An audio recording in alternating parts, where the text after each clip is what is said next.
You could go. Okay, welcome, everybody. I want to honor everybody's time. I know some people work and actually take time off of their work to be here. So I want to make sure that we get our time in. Let's go back. Okay, so first of all, a huge shout out to Rebbitzin Wolf, who has made this possible. And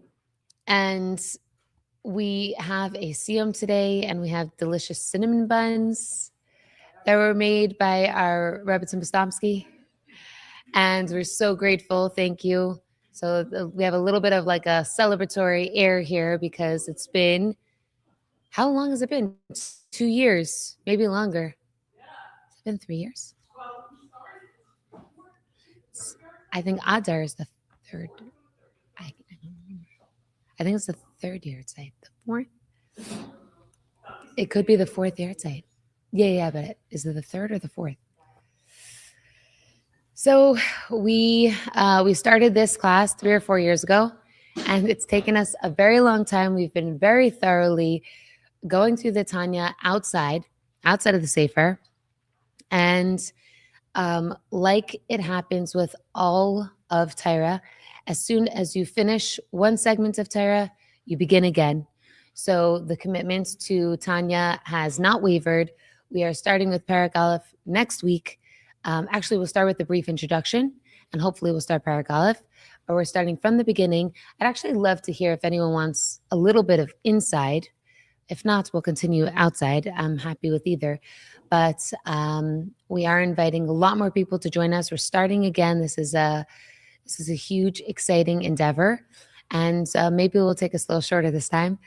But let's begin with our very last Tanya class and hear what the Alter Rebbe has to say. We're in chapter 53. And so far what we've been talking about is we've been drawing this parallel between how Hashem enlivens a guf, how the neshama enlivens a guf, how the neshama descends into a brain, into a head, and sends out the energy to the rest of the body, and how the parallel is with Hashem resting his Shekhinah in the Beis HaMikdash, and how that chayas vivifies the entire world. And we've been talking about this concept and how to understand it. And we're going to take a little bit of a break from that concept to explain another concept so we can understand this better. And kind of tie up the Alter Rebbe's Tanya with a bow and see if we could take it forward and really apply everything that we've learned so far. So an interesting concept to talk about, it's always fascinating to think about.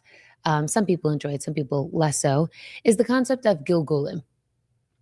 What are Gilgulim? The concept of reincarnations, okay? And I'm not trying to talk about, the voodoo stuff. This is a Jewish concept of reincarnation, and it begins with the ultimate souls, Adam and Chava.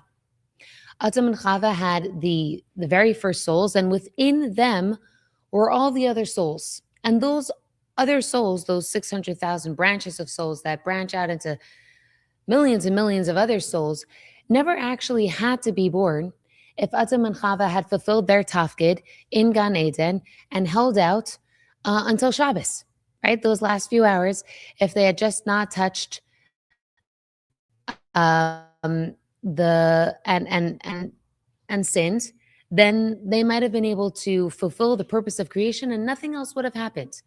Mashiach basically would have come, world peace, the completion of everything, and that would have been what Hashem wanted and desired, plan A, fulfilled, and that's beautiful. That didn't happen.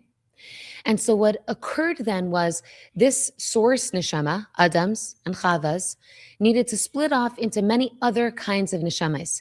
And those neshamas or sparks or reincarnations were now given this new mission to fulfill. A lesser mission than Adam and Chava's, because now it's been dispersed and it's been given over to many different sources. And now those neshamas or those new people are going to have their specific mission that they have to fulfill. Now what happens is, what if this person receives his mission, his neshama, and he doesn't fulfill that mission. So the same thing happens like it happens with Adam and Chava. That neshama now gets split off into even more neshamas, more birurim, more missions, so that more people will be able to accomplish the one that this great person didn't necessarily fully fulfill. Okay? And this is the concept of birurim. It's basically a bunch of splitting up, breakaway neshamas that have purposes that we all now possess. Okay, and it's taken us more than 5,000 years to fulfill the purpose that Adam could have done in one day, but wasn't able to fulfill, and we're still kind of struggling in trying to fulfill that purpose. Okay, but keep in mind that there is an ultimate mission, right? So if you think that your specific mission, like let's say the famous Hayam Yam that says that a man can be sent down into this world for 70 or 80 years, and all he had to do was to have give some sort of chesed, have Ahavas Yisrael towards another person, if you think that that is distinct or separate from the ultimate mission, you're wrong.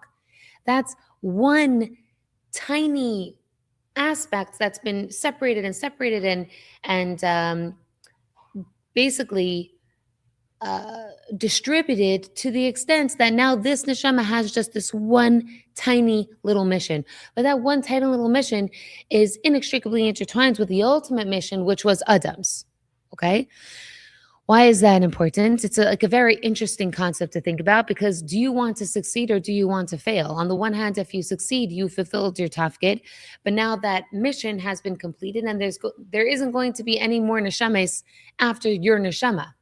You fulfill your purpose so that it's fulfilled, right? And now that neshama is not going to be dispersed to be doing more of that mission that connects to that ultimate mission, right? So it's kind of like quantity versus quality kind of question of, do I want to fulfill my mission or do I want to give other people a chance to fulfill a mission too? And the answer to that is both of those are right? Because ultimately, even though plan A didn't work exactly the way that Hashem wanted it to, it's still getting fulfilled, just a little differently than the first intention was. But plan A is not switching, right? It's not like, oh, I wanted to go to Alaska for midwinter vacation. Now I'm going to go to Mammoth instead. I'll still have snow. That's nice. No, that's a plan B, right? I mean, Mammoth is never plan B, but it would be, right? That would be plan B. It's a little different, as opposed to Hashem's ultimate mission is still happening. It just looks a little different, but it's still happening. So why are we talking about all this? Because we've been talking about neshama, we've been talking about Beis Hamikdash, we've been talking about division.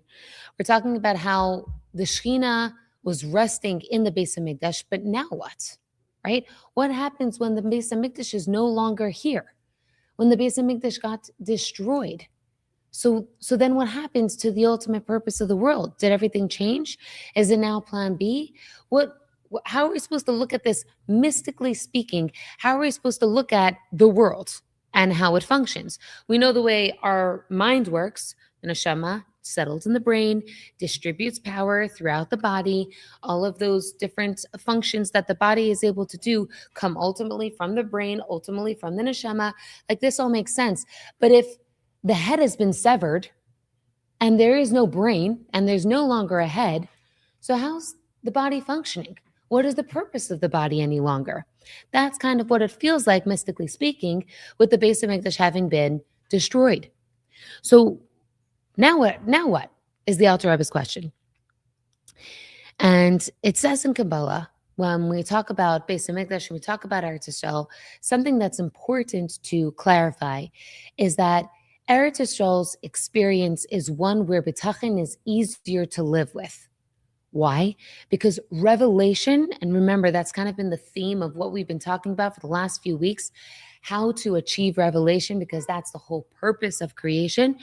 Revelation is much clearer in Eretz Yisrael, right? So a typical example of that was when you were in the Beis Hamikdash, you saw nisim, you saw niflais. There were wonders happening, being witnessed by regular everyday people. They would go up for the Shalosh Regalim and you would see a fire consume the carbon and go up to Shemayim, right? You would see the nisim of fires continuously burning, of bread that's staying fresh, right? Continuous open nisim.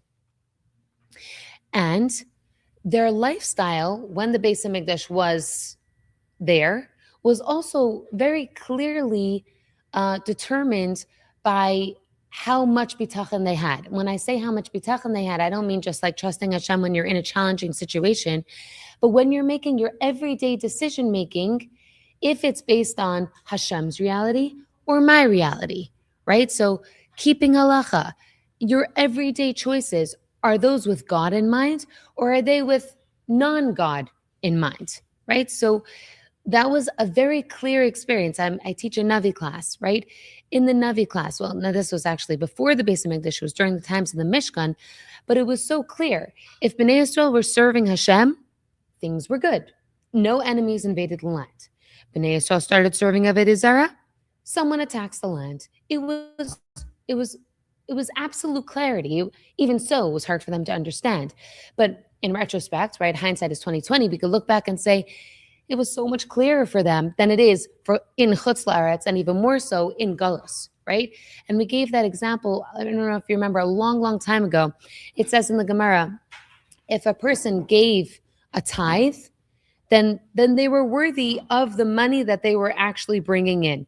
But if they didn't tithe, right, if they didn't give Meiser, then what they actually brought in as profit would end up being the tithe, right, would end up being the Meiser. So for example, a person had 100 cows and he gave 10% of those cows to Meiser.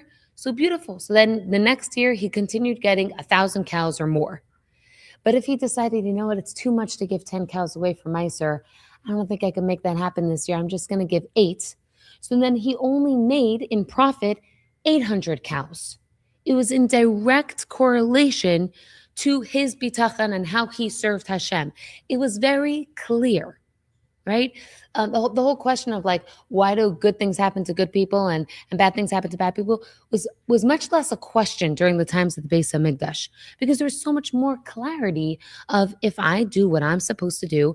And granted, they also were judged a little bit more severely than we are today because we have so much disparity.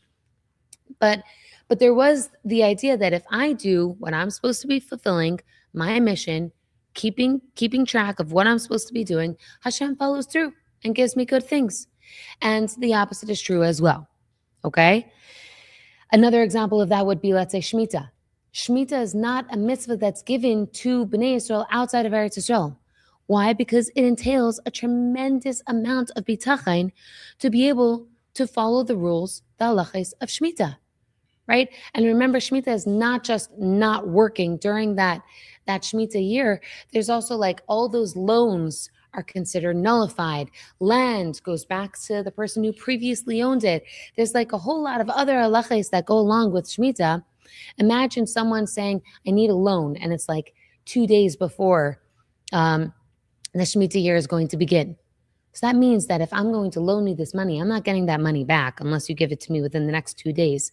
A person would have to give that loan with the deeper understanding of Hashem's going to give this money back to me.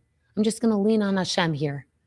That level of bitachon, that strength, that integrity to be able to live with nisim and neflais and a deep understanding that Hashem is running my life and Hashem is the source and is the power of my life.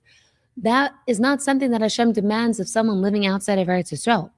The land itself, not just the Beis Hamikdash, the land itself is almost hewn from it is considered, according to Kabbalah, and even in the Gemara, it says, hewn from a more spiritual source than the rest of the world. And so therefore, the demands of a person who lives in Eretz Yisrael and their bitachon is on a much higher level. And we could even see that today. You look at what the people in Eretz Yisrael have been through, and I have friends and I talk to them all the time. You see what they've been living through and impending war and who knows what's going to happen tomorrow. And they're still functioning. Whereas I would imagine, I don't know, but I would imagine if this chas v'shalom was happening to someone outside of Eretz Yisrael, we would be traumatized and not functioning. Now, that's not to say that people are not suffering in Eretz Yisrael. They are. But overall, the amount of resilience that is built into the person who lives in Eretz Yisrael on that soil, compared to the resilience, the belief in Hashem, the ability to function under pressure, it's just not comparable, right? It's just not. So there's a famous Arizal that says that Yidden were sent into Gullus in order to bring back Gerim. And Kabbalah explains that we're not talking about Gerim, meaning someone who was supposed to be non-Jewish. It's a reference to these lost sparks, something that we call birurim. These parts or these missions that are supposed to be elevated, that haven't yet been elevated, that have been dispersed throughout the entire world. And the purpose for us leaving Eretz Yisrael, there was a reason for it. There was a need because they had to be collected. Those birurim, those lost sparks had to be collected. They had to be brought back. An example of that is, if you look throughout history, it's interesting. I was just at my sister's home last week, and her mother-in-law has a shul in, it's near Morristown, New Jersey. What's it called? Baskin Ridge. Thank you. How do you know? Oh, nice. So in Basking Ridge, you could go into their sanctuary inside their shul. It was incredible. I invite everyone to go and see this. She has a timeline from Adam and Chava to present day, but it's illustrated and it's art pieces. And you have the history written beneath it, going through, I would say like 2 rooms this size, maybe bigger. All the walls. And it's, what do you say? 3, yeah, it's huge, right? And what's incredible to look at is like the history of Jews, is also to understand that throughout the ages, we had a Beis HaMikdash, yes. But when we went into Gullus, there was a huge mission in building yeshivas and shuls wherever we were, whether they were modest or whether they were these incredible shuls in Europe, huge, magnificent structures. This was a mission of Jews in Gullus. And some people say, halachically speaking, that when a person builds a shul, they're fulfilling the mitzvah of the Asuli Mikdash, that you should build a Beis HaMikdash.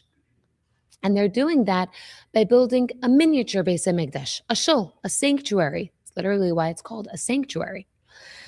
And what's beautiful about that is, alongside with this understanding of Yidden were sent out into Gullus to gather the birurim, the lost sparks, is, Kabbalistically speaking, when the Beis HaMikdash was destroyed, there were parts of the Beis HaMikdash physically, the actual earth, the stones, were dispersed throughout the world.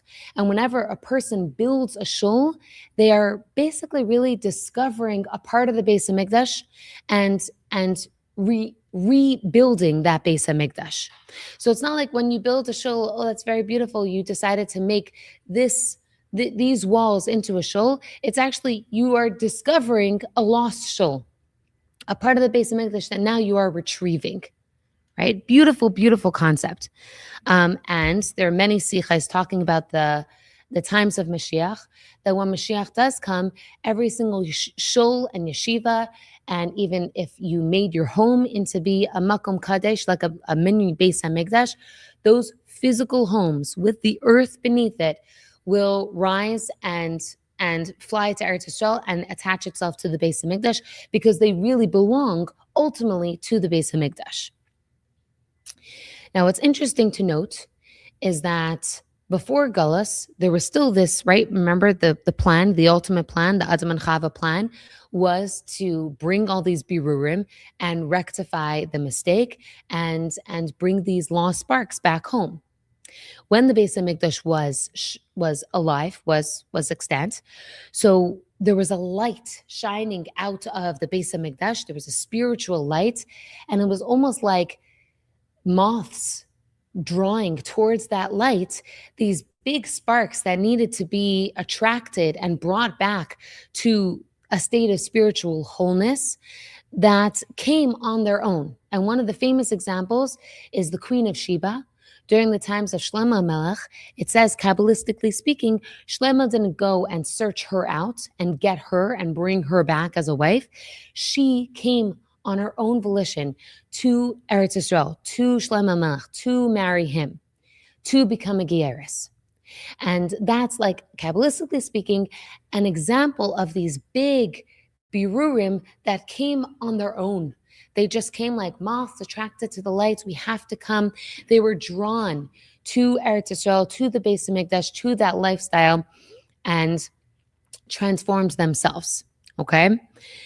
But there were still lower sparks that didn't have the strength or energy to be drawn on their own. And those sparks are still dispersed throughout the world. And it's up to us to be able to elevate all of those sparks. So every shul that we have, every home that we create to be a miniature Beis Hamikdash is like a small scale Beis Hamikdash, attracting those sparks or doing the birur on our own within our homes.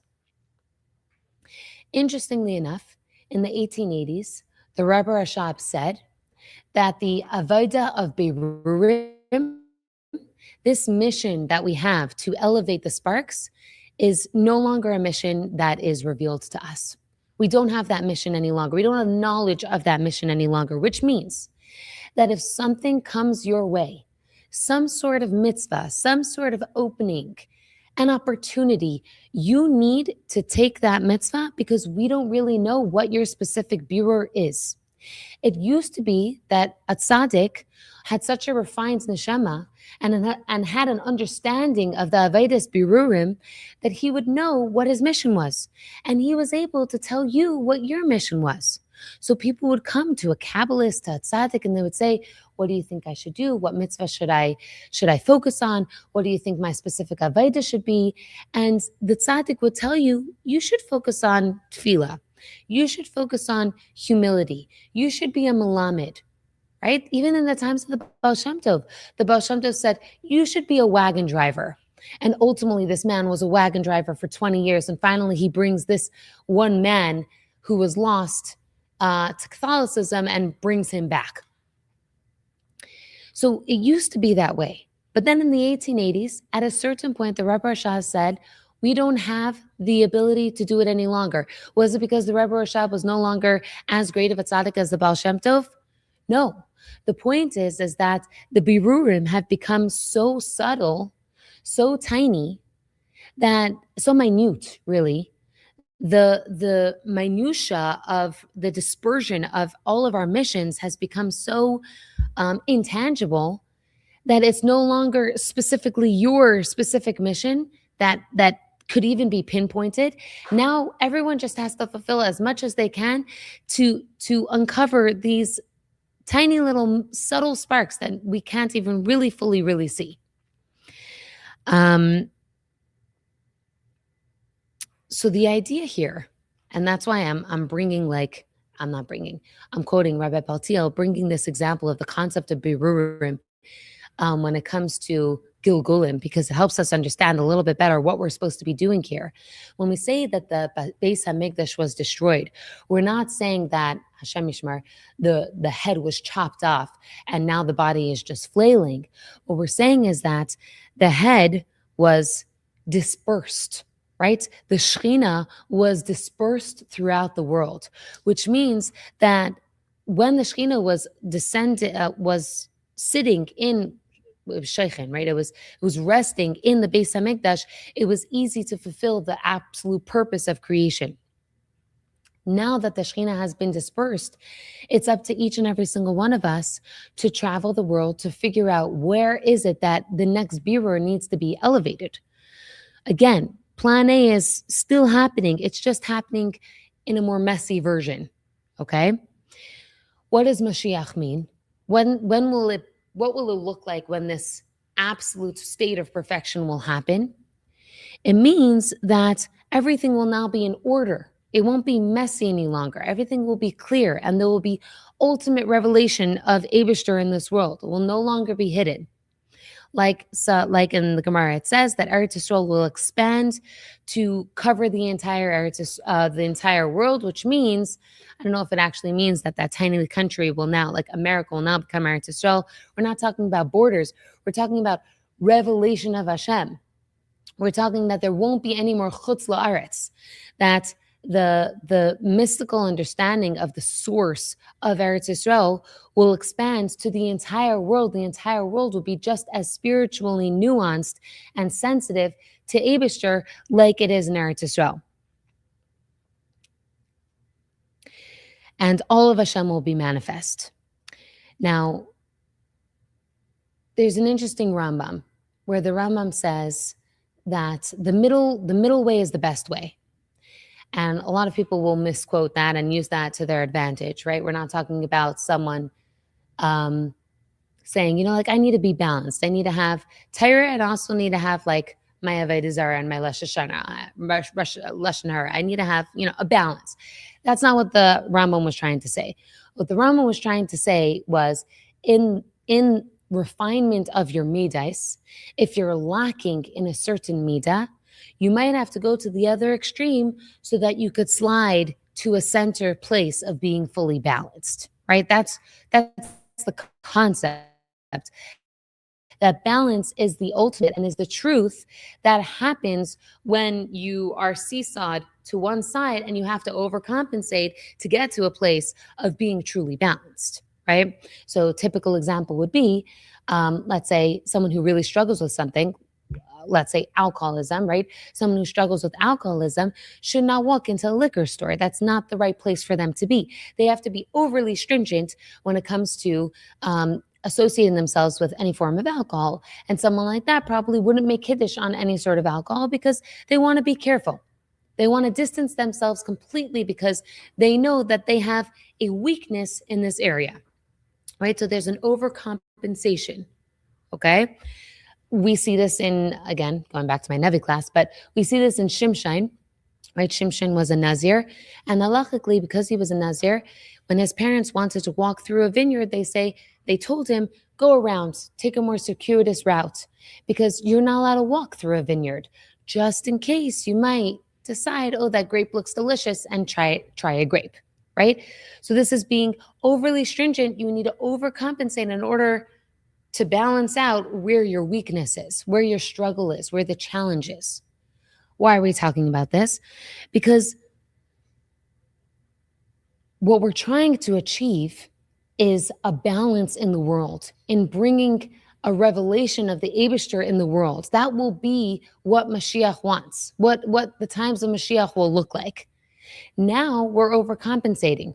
We're trying so hard to reveal him in a world that defies him, that makes him hidden, that doesn't allow us to see him, right? So we have to go beyond, way outside of normal efforts, go beyond our restraints in order to reveal him. When Mashiach comes, there won't be such a need to strain yourself. It will just flow. There will be an ease. And revelation will not be something that we struggle with or try to reveal. It will already be revealed. I want to share with you a story of the Baal Shem Tov, a really, really beautiful story. And in ways it helps us wrap up what the Alter Rebbe is trying to bring us here and what we can do to help bring about what the Alter Rebbe ultimately wanted, which is everyone feeling secure in their Avodas Hashem and not struggling in their Avodas Hashem, and feeling a flow and a balance, like the Rambam says, in their own Avodas Hashem. The way through which we can do that is all of us working on ourselves and ultimately achieving, hopefully, if all of us are doing our own Avodah of Birurim, then ultimately we'd be able to achieve where everybody is succeeding and feeling clear revelation, i.e., Mashiach coming and it not being such a struggle any longer, right? If I could just remind you, the whole reason we've been talking about, we brought the Tanya in, the Maison d'etre of the Alter Rebbe was that Avodas Hashem shouldn't be so hard. It should feel accessible to you. It's something that you can achieve, right? And that's what we've been talking about throughout. Here, last few weeks, we've been getting pretty lofty, but the whole point is that your specific Avodah, the one thing that you struggle with, or the many things that you struggle with, or the one thing that's coming up for you today, that's what you have to be engaging with. And it shouldn't be too hard for you. I want you to feel like this is something that is your mission and you're fulfilling that mission and you're part of this greater, wider picture. So here's the story of the Baal Shem Tov. There was a man, a chassid of the Baal Shem Tov. His name was Rev Wolf Kitzis. And we're talking about the chassidim of the Baal Shem Tov who were incredible tzaddikim, very lofty people. There were also very simple people who followed the Baal Shem Tov as well. This man happened to be a very incredibly lofty person. And he deeply desired to live in Eretz Yisrael. As every chassid does, he flew that idea past the Baal Shem Tov. I would love to go to Eretz Yisrael. What does the Baal Shem Tov think? And the Baal Shem Tov said, no. Deeply disappointed, he said, okay, fine. I'll continue living here and fulfilling whatever it is that his mission is here. And he thought, next year I'll come to the Baal Shem Tov and I'll ask him again. And basically, year after year passed, and repeatedly the Baal Shem Tov gave him this answer of, no, I don't give you permission. I say no. Don't go to Eretz Yisrael. Rav Wolf Kitzis has such a strong desire to move to Eretz Yisrael, to live there for all the different reasons that people want. They don't want to just be buried there. They want to live there, the kedusha of the land, etc., etc. He thinks, what if I don't ask? I tell the Baal Shem Tov, I am going to move to Eretz Yisrael. And then I will hopefully get a bracha for my journey to Eretz Yisrael. Okay? So he gets all of his affairs in order and he packs everything to go. And in those days, there was a concept of, I guess, if you're traveling by wagon and it takes a very long time, there was a concept of starting your journey. It's going to sound funny, but starting your journey with Shabbos. Okay? So the idea was Erev Shabbos, the most stressful time, you are literally starting your journey and you travel all the way to the outskirts of the city because you have started your journey, and that's where you stop and you spend Shabbos, and your journey has like a Shabbostic experience attached to it. It has begun with Shabbos, okay? So it's like Friday morning, he's starting out on his journey to Eretz Yisrael. Before he goes anywhere, he's going to tell the Baal Shem Tov. He comes to the Baal Shem Tov, he says, Rebbe, I'm moving to Eretz Yisrael. We're talking about the wagons are packed, his wife's in the wagon, they're ready to go. And he tells the Baal Shem Tov, we're on our way. And the Baal Shem Tov says, not only am I going to give you a bracha, I want to give you permission, and I'm so excited for you. And my only request is that you stay one more Shabbos. Stay here for this Shabbos and start out next Friday. He says he's thrilled. He goes back to his wife. He's like, amazing. Baal Shem Tov gave me permission and a bracha. We just have to stay here for one more Shabbos. So they settle in. They're excited to stay there for Shabbos. And the Baal Shem Tov says, I'm going to the mikvah. Do you want to come with me to the mikvah? And Rav Wolf Kitzis says, of course. He anyway probably would have done that. So they go together on their way to the mikvah. Obviously, going to the mikvah with the Baal Shem Tov is a deeply spiritual experience. And the Baal Shem Tov says, you go first. Okay? So Rav Wolf Kitzis goes into the mikvah. And I don't know how long he was underneath, but he goes under with his eyes open. And he comes out and he tells the Baal Shem Tov, I'm not going to Eretz Yisrael. Baal Shem Tov says, why? What happened? He says, I went into the mikveh and I saw my whole journey. I saw me traveling across Europe. I saw myself traveling through Turkey into Eretz Yisrael, getting on a ship, arriving in Haifa, and coming to Yerushalayim and journeying up to the Beis HaMikdash, and the Beis HaMikdash was there, and it was functioning, and the Kohanim and Levim were serving Hashem.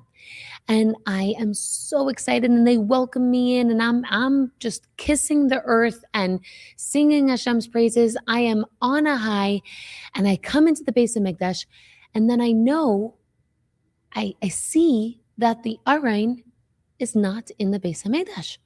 And I ask the Kohanim and Levim, I say, why is the Aron not here? The Beis HaMikdash is here, everything's how it's supposed to be. Where's the Aron? And they turn to him and they say, the Aron is in Mezebush. Mezebush is where the Baal Shem Tov lived. And Rav Wolf Kitzis comes out of the mikvah and he turns to the Baal Shem Tov and he says, I am not going to Eretz Yisrael. Right? I am staying here with the Aron. right? Beautiful, beautiful story, and a lot of significance in that story, and a lot of powerful ideas in that story. But what the Alter Rebbe is trying to bring here, and the Alter Rebbe doesn't say the story in the Tanya, but what the Alter Rebbe is concluding the Tanya with is a very incredible, beautiful idea, and we could see this in the story. For some of us, for most of us, the Beis HaMikdash was destroyed, and the Birurim were dispersed.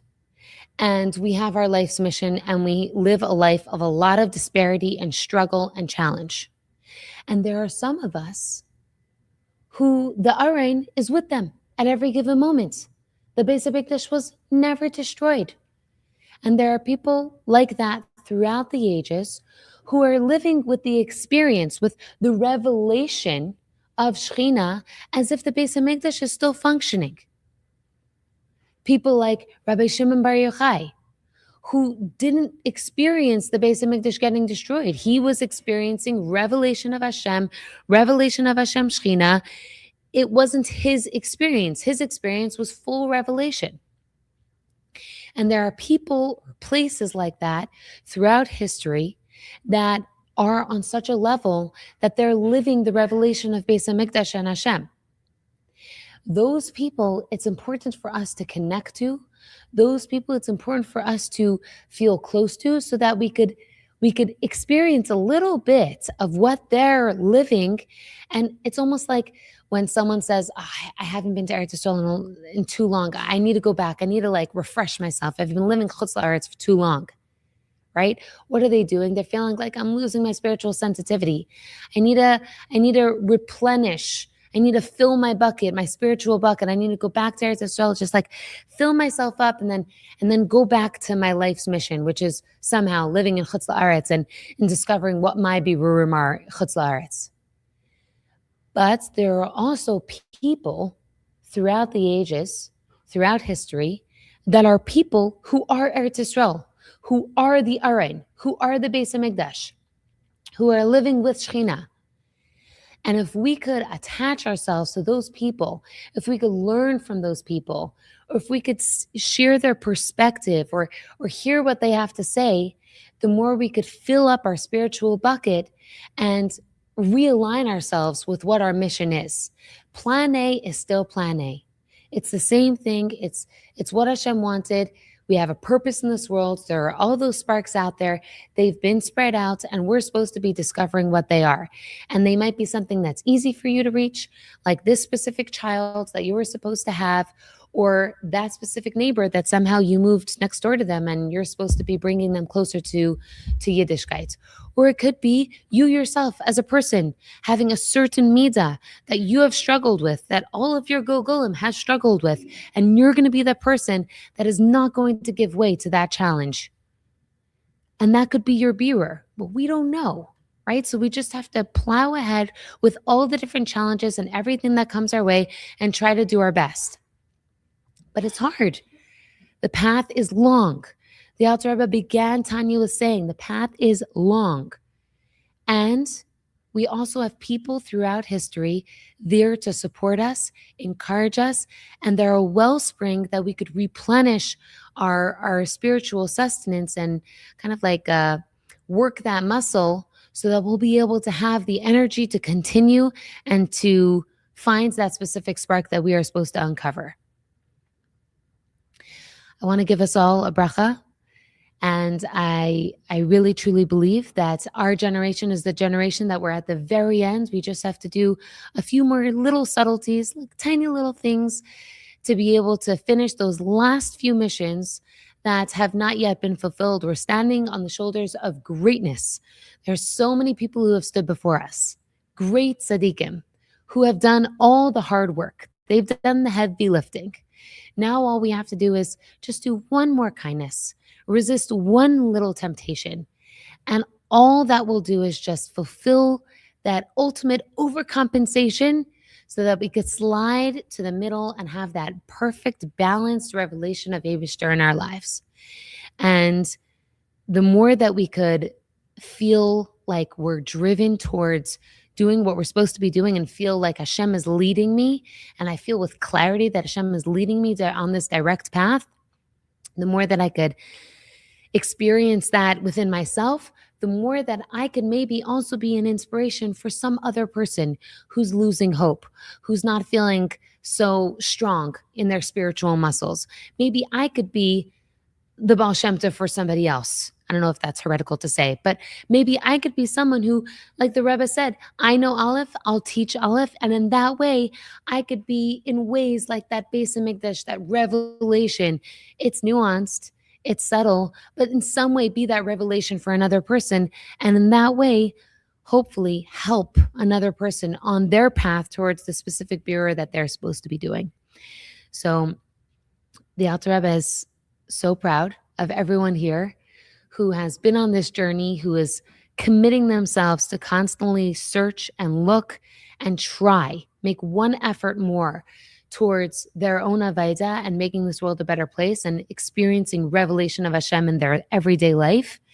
And the more we just do a slight revelation of Hashem today, different than yesterday, is all that Hashem is asking from us, is all the Alter Rebbe is asking from us, is all the Rebbe is asking for us, but just make that slight change. And in that way, maybe that subtlety was what all the world was waiting for. All the world was hanging in the balance for. Thank you. Thank you for trusting me on this journey. Such a beautiful journey. I'm so excited to start over again next week. Okay. Have a beautiful day.